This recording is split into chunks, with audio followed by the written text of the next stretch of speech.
Hey, what's up? It's Kit. Time for another video. Today, we talk about fast jigging lines. And I think this is a very underserviced topic when it comes to fast jigging. Or actually, when it comes to jigging in general, it's very underserviced. Um, I think a lot of people would just go to the shop and say, like, hey, I'm going, fast jigging or I'm going jigging. What do I need? And the shop just basically puts on whatever they have. Now, a problem there is that if you don't understand what you're buying, um, it kind of cascades. The effects of that kind of cascades to when you're fishing. Like, take for example, if they put in, so there's a notorious practice where the shop actually kind of looks at the guy. If they know the guy, they'll probably give him like good line A, and B, it could be that the guy will tell them like, I want this line in the reel, uh, and that's all in good. But if you don't know what you're doing, guess what? They're more than likely they're going to put something thick, okay? Because you're new, they don't know your experience level, and they want to ensure that you're not gonna complain. That you're not gonna go back to the shop and say like, hey, my line is busted, my line was like really bad and all this. And seen that happen all too many times. Oh, line on the reel, okay, it's not just line on a spool, okay, and uh, line busting out, or uh, especially when it's snagged, okay, that's probably the cause of quite a lot of frustrations on rod breakages. Uh, the whole combo just actually, you know, dropping off the boat, off your hands, okay, and all that has a lot to do with the line and how the drag is being set. Okay, so those are the most common things, like also breakages, So take note. Okay, this is how important the line is, and if you actually wrap your head around this, it'd be it'd be actually you would actually see how important the line is. Okay, so the line is the only part, or sorry, um, yeah, the line is the only part of the whole system where it goes from air to water. Okay, literally something that you're holding to the water. It is your direct connection to the water. Okay, it is what travels in and out of your rod and reel you're holding. Okay, so your only connection to the water, to the fish, it's facilitated by the line. And it's also the biggest surface area that's presented to the water, not your jig, not your jig. Because remember, you could have like okay, so this is a 150-gram jig. So you have 150, let's say you're fishing at about 100 meters and you're using 150 grams. You take your 100 meters of line and you, like, whatever touches the water, okay, you actually wrap that around, compute the surface area. It's going to be greater than this surface area of this, okay, especially when you are fishing fast jigs, fast jigging equipment. Okay, because unlike uh, unlike slow jigging, this is not a finesse technique. Okay, this is the method that you use when the fish are active, when the fish are willing biters, and guess what? This is what you go to war with. It's not, sniping like slow jigging. As I would say, like, this is like an all-out assault, and then uh, slow jigging is kind of like sniping, really. So with this, you're able to produce numbers and size. Okay, so the possibility of actually hooking and landing a big fish is quite possible with these uh, pieces of gear. No matter how small they are, I mean, this one's actually kind of small, but has landed some pretty decent fish. And that's what fast jigging does. Okay. And this is something that, again, something that I believe is really important to discuss. And this is the whole reason why we're talking about it in this video. Now, if you're new to the channel, this channel talks about the hows and whys of fishing, cover everything from big game, ultralight, everything in the middle, including fly fishing. And today we're talking about fast jigging lines and how to choose. And obviously, I'll give you my examples here. Okay, now this is we'll look at what is general. Okay, now I could talk about the Gulf, fishing in the Gulf, but see, it's only like relevant for shallow water. Okay, so what we're gonna do is actually talk about fishing in the ocean, and that is like 100 to 200 meters. Okay, that's the depth that we fish on, and for the shallower bit, let's actually go. Let's do a 101 on that as well. You know, just for those guys that actually fish shallow and fish for smaller fish and all that. So we'll do a 101 separately on that. Okay, so uh, we have found over the years that for us, we are catching fish that are anywhere between, let's say, 1 kilo to about 20 kilos.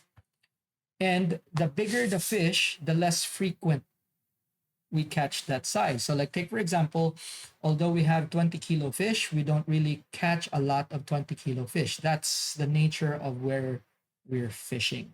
If your area has a lot more bigger fish, I would say you lucky bastard, and you know what? Adjust, adjust the line. So what I'm trying to say here is that what I'm showing you might not be right for your area. But for us, fishing here, PE4 is plenty. Okay? So again, we're catching fish from about a kilo all the way to 20 kilos. Sometimes there are fish that are bigger than 20 kilos. But those are not something that you catch, let's say, day in or day out. Okay? So majority of the fish we catch, upper cap would be around 20 kilos. But the gear that we're fishing for, fishing with, sorry, okay, the line has the capacity to pull like dead weight of up to 70 pounds or about 31 or so kg. Um, that's the capacity of the line, not necessarily the fish that we're catching. Okay, so thick line. Now, remember that we are literally fishing two sizes of line over the PE2 for basically the same fish. So for slow jigging, it's divided by two of this. Okay, just for us here, take note. Okay, now again, go back to, you know, this is a slow speed reel, and the line. Okay, the line is PE4. The leader, this one, I think this is 80 pound test. So very simple math when it comes to this. At the very minimum, for your leaders, you put twice of like whatever. Like take for example, this is PE4. I put 80. It's just easy, you know, easy to remember. Now all of this gets affected by current and drift, and that's something that we're going to be talking about in a bit. So PE4, okay, this is kind of like my go-to and all-arounder. Okay, now on the spinning reel, also PE4, and this pairs up with the game type J that we've discussed in a previous video. So this is kind of like the norm. Okay, and then in recent years, we've actually switched over to smaller reels like this 6,000, and this has been kind of like the workhorse for everyone. So Wael actually started with the 6,000 some years ago when I told him when he bought his first jigging rod and reel. Fortunately, I was at the shop, and then that's actually the first. Well, correct me if I'm wrong, but that was kind of like the first or the second time that we've met, right? And anyway, so I told him pick up a 6,000 and the corresponding rod, and that's pretty much all you need because at that point, okay, I've been using a 6,000 and I've caught some good fish, and I said like, hey, you know what, this is easier to use, and you could last the whole day. And guess what? PE3, PE3, and corresponding rod, and it's been doing well. Now, for you guys that kind of um, don't know what the what do you call this? The um,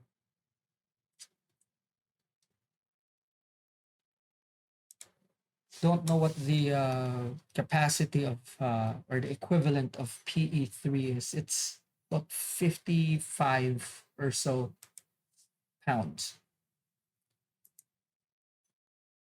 Okay, 55 or so pounds. Now, in mono terms, that is for an international 50, which is not a small reel.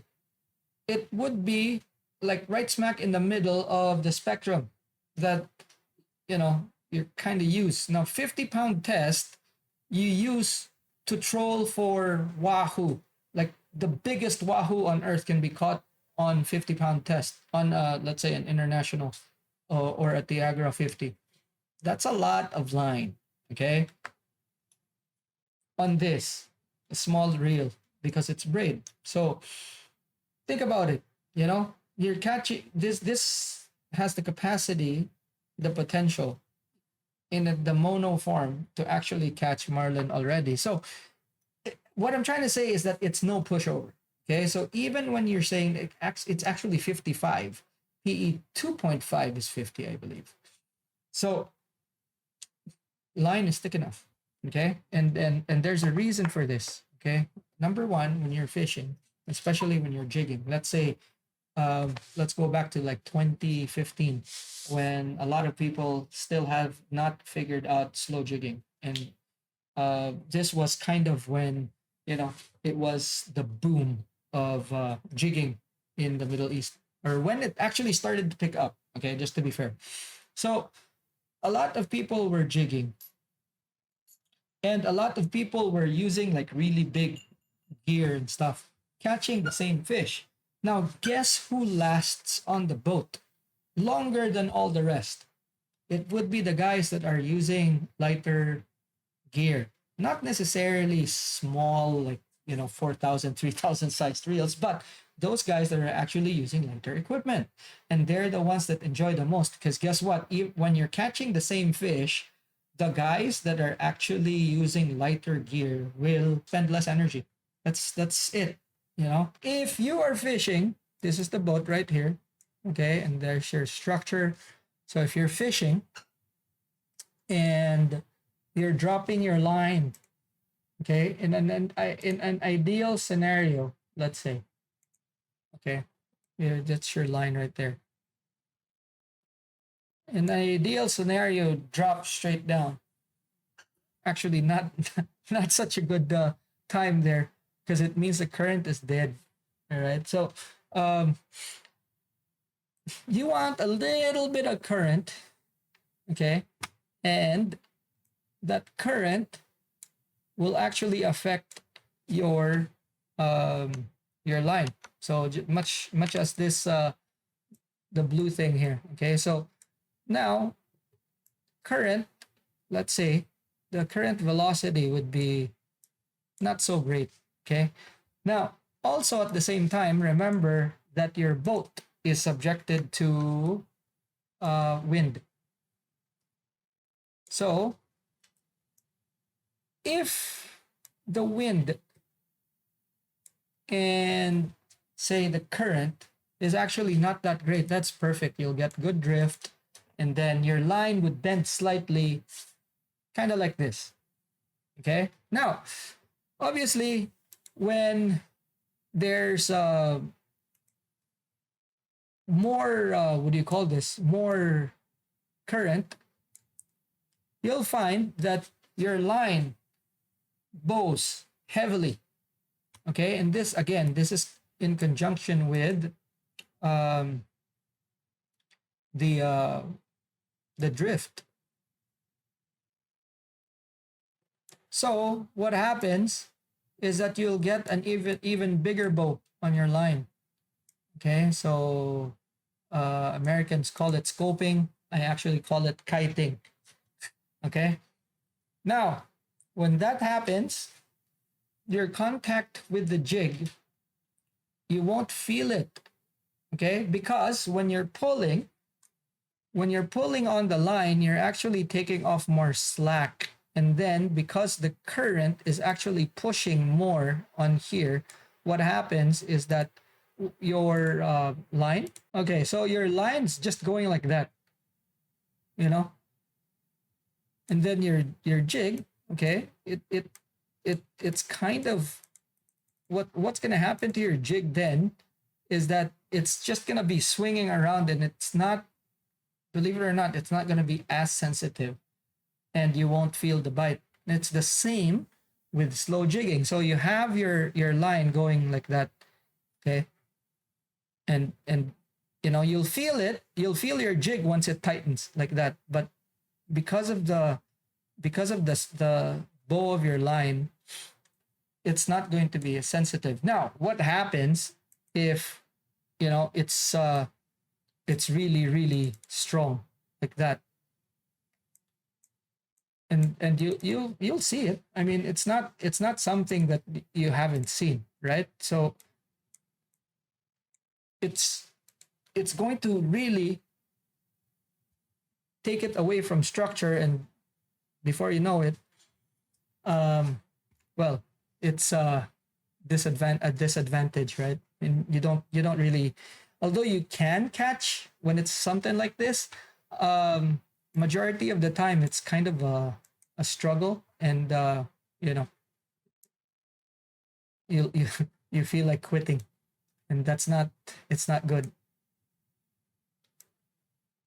Okay, so remember that the current is opposite to the wind direction. Sometimes they're the same direction, rare, but you know, usually that's how drift affects the boat. So what happens is that um, the line gets affected a lot, not so much the jig, but the line itself, because that's the biggest, what do you call this? It's the biggest factor. Now here's the thing: if you have thicker line, okay, so like take for example, you have uh,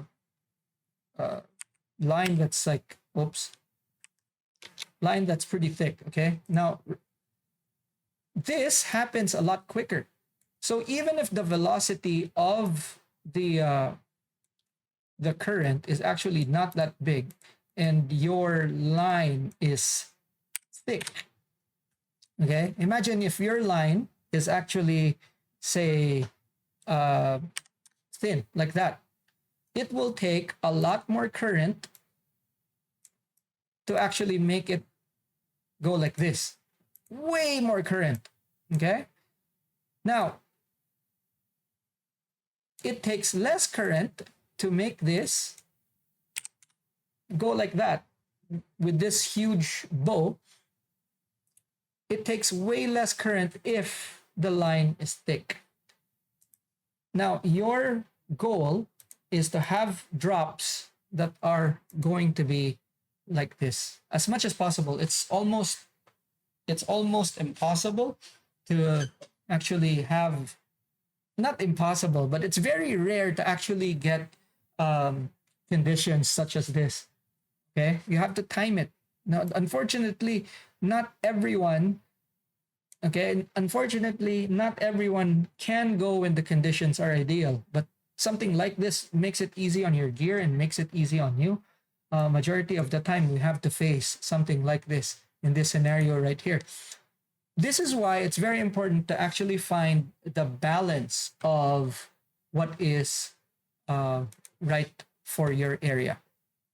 And I think for our area, it's PE4. Now, the size of the jig matters a lot. Okay. We're gonna have this discussion in down the line. But see, here's the thing, right? So on PE3 like this, we're able to use jigs that are like, you know, more than likely like this small, okay? Or in more ideal conditions, it'll be like this, okay?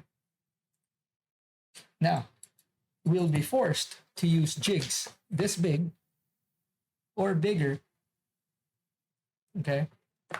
This is the same weight. This is okay.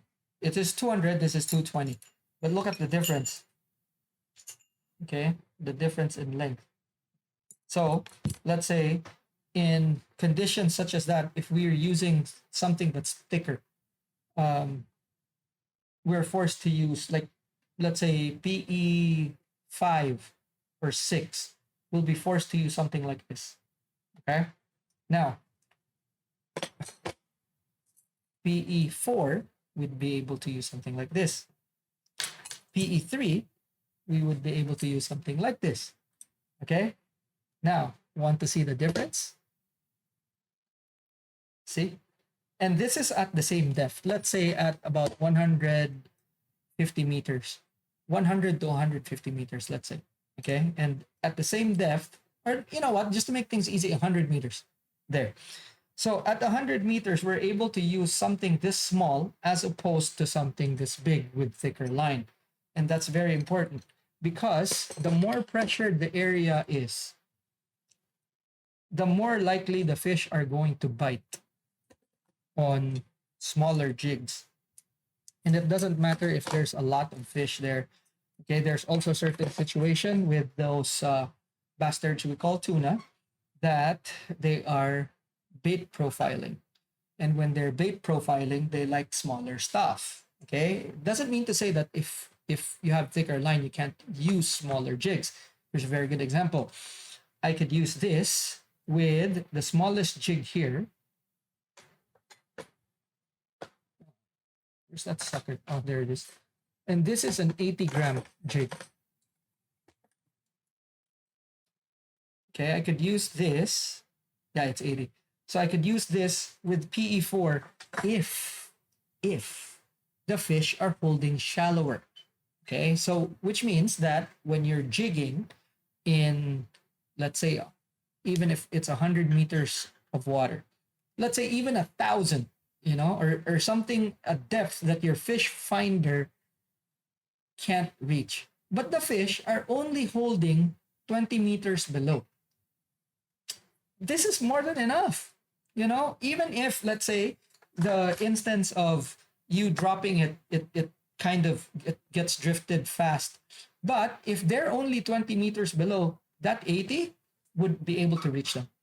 And all you do is actually let it drop a little bit below 20. Okay, so let's say they're holding at 20, you drop at 20, 25 meters or 30, and then you start working it. And guess what? That works perfectly. Okay, so you have to really figure out the range of size of the fish that you're, you know, fishing in the area to be able to figure things out. Okay, it's not like slow jigging where we would say that, okay, PE2 is the, what do you call this? It's the standard, and then let's start from there.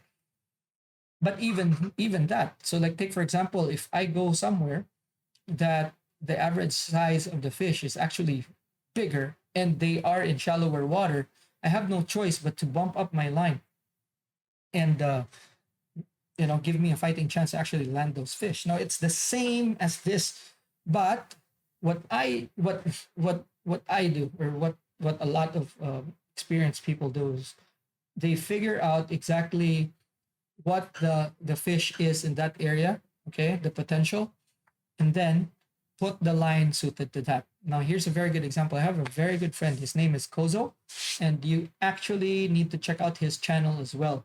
But type in fishing superstar Kozo Okubo. He's a very good friend of mine. When he actually visits the UAE, he stays with me. And one of the very first things he actually does when he goes to a place is ask exactly what line should be used. Okay.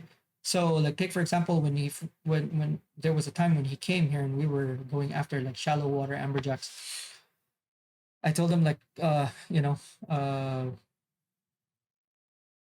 I have not, and this is okay. A little bit of a segue, a bit of a story time. So he asked me through someone else, like an interpreter. I don't know why, but he speaks English, so I don't know why he actually. I think it has a lot to do with like scheduling or something. So or he's working, he's fishing somewhere, and then he just asked one guy, like, to correspond with me, and then he asked like, hey, listen, what line do you guys use for fish, there? And I was like, I don't, especially here in the Gulf, right? I was like, the biggest that I've used in the Gulf is PE4, or sorry, PE3. But I don't know what fish you're after and where you're going to be taken. But I start with PE3. So, and listen, this is how a conversation can get really different when it comes to speaking with, let's say, someone whose uh, English isn't so good. So this guy actually told Kozo, like, okay, Kozo, he says PE3. I didn't say that, you know. So when he came, he spooled his reels with PE3, and guess what? They ran into some big fish, and then he lost them. And then the next time I told it, when we finally sat down, I said like, dude, I didn't say that. I said that the biggest that I have tried is PE3. And I don't know where you're going to be taken and what your target is, but probably line that's bigger, whatever you're fishing for, you adjust. So guess what? In the next trip, he and I were together, and it was very definite. The plan was to catch an amberjack and shallow water amberjack. And I told him like, listen, man, if you're not using PE6 and better, I think you're gonna have a problem because we're only fishing because I know the place, right? So I go, we're fishing in 27 meters around there with structure that's nearby. So I think if you want a chance at these really good amberjack, and we caught one, or actually we caught two, you need really stout equipment. That's A. And B, you need really thick line. So he came with, at that point, it was still a prototype, one of the later Osha Jigger 2000s, and spooled it with like PE6 or PE7 something. And guess what? Amberjack. And a big one, like a really big one.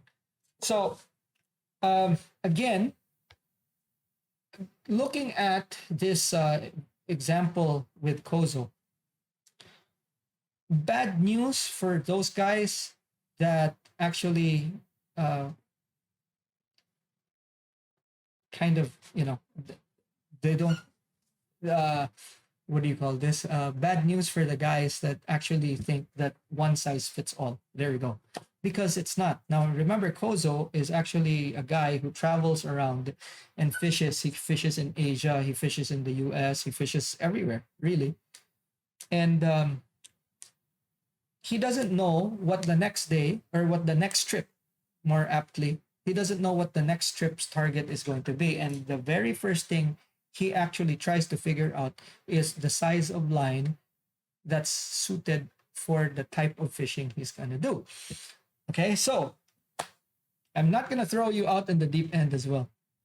The good thing about this is that PE4 is also kind of like a happy medium. So you can use PE4 practically almost anywhere in the world. And just as long as you don't run across like unreasonably big fish, it's actually more than enough. Okay, so there's a few caveats.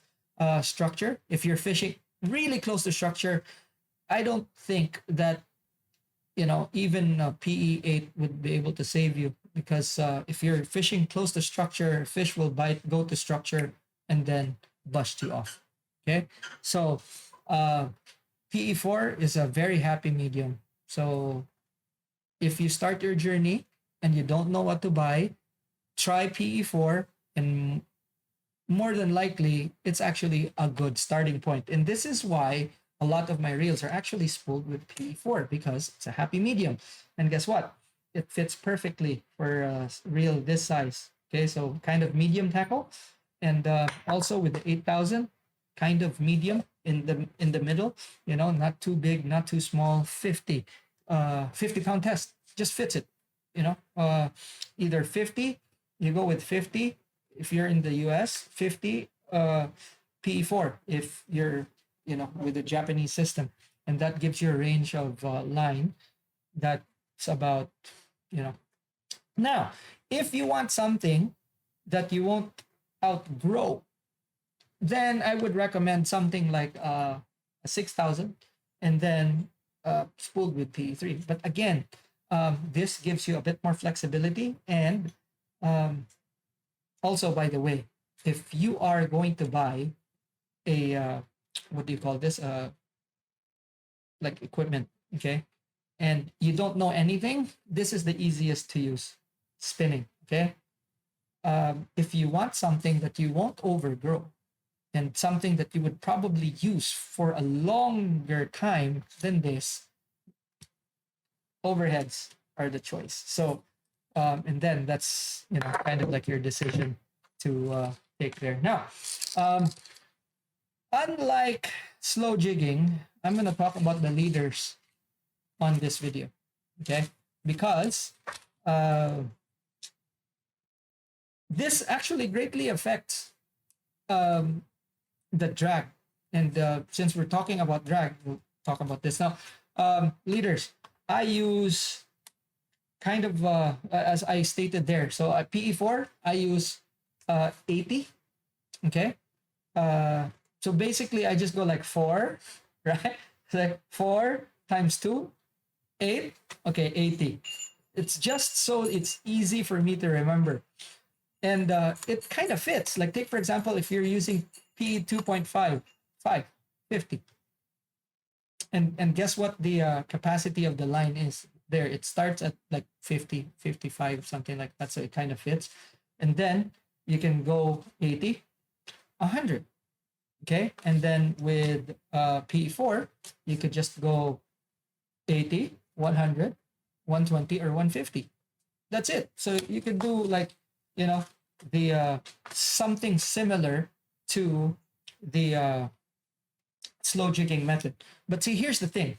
For fast jigging, I don't like to use long leaders, because a longer leader, especially since you're using thicker leaders here, adds to the drag. Okay, it adds to the drag because it's a thicker section, and it will literally push your jig faster than the bend of the line. So it makes it swing faster because it presents a thicker or more.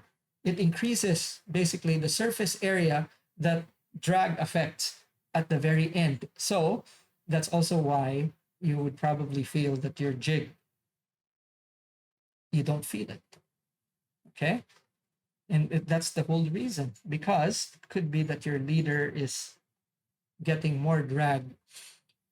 So I like using short leaders.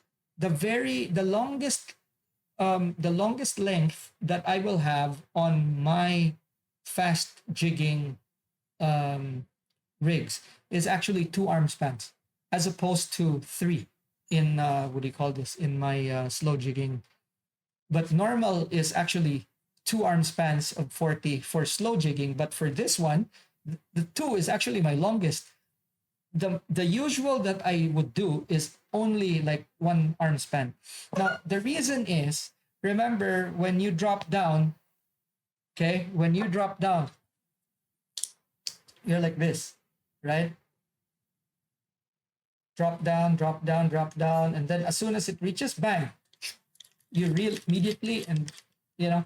So what I usually do is I drop down, okay, and then as soon as it hits the bottom, I put it in gear, I crank 5 times, and then start jigging.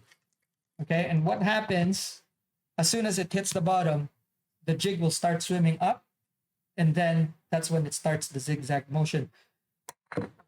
Now, there's an advantage to that because if there's very active fish there, it goes straight down. As I reel it up, it swims, and it gives some distance to the structure. 5 winds, and then I start jigging. And that gives a lot of leeway for me, so that when the fish bites, I have a bit of distance to actually pressure the fish, and it's not gonna, the chances of it going towards the structure is diminished greatly. Now, a shorter leader works here because as soon as it reaches the bottom, guess what? You're already moving the jig. As opposed to slow jigs where you actually make it linger around then, okay? The fast jigs, the action is going up. So as soon as it hits bottom, I reel up, that's already action, boom.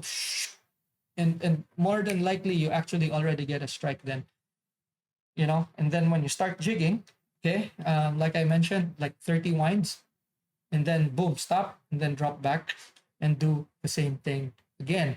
And I do that vigorously for about 5 times before I say, okay, there's probably fish that are not active there. And if I don't get a strike, then I'll take it a bit more easy. Okay. And then on the second, third drift, I stop and then take like a slow jigging gear, because more than likely the fish are not active. Okay. So, but majority of the time, if the fish are active, as soon as you drop a fast jig down there, you get a response, you know.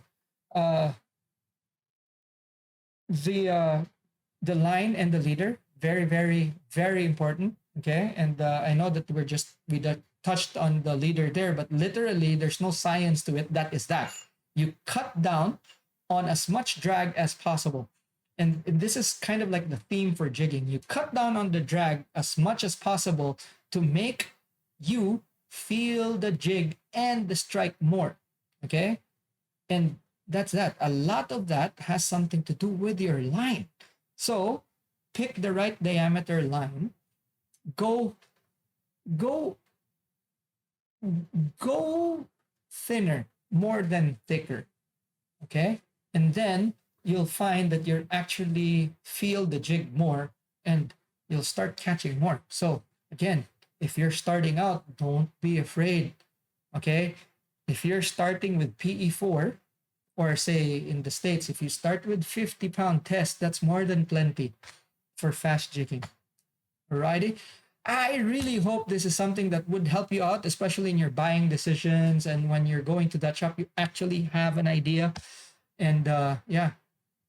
Okay, now if you have questions, drop them in the comment section. Comment, very important. Like the video if you learned something, very important as well. Share the video. I know that there's some people that share a lot. That listen, about 60% of the viewers are not subscribed yet, so please subscribe if this helps you out. And if you want to help this channel move forward, please click on the membership button. And I think I've also added like a tip box per se in the links. It's PayPal, whatever, it's up to you guys. But that is it for this video. Thanks so much for watching. See you in the next one. Class dismissed.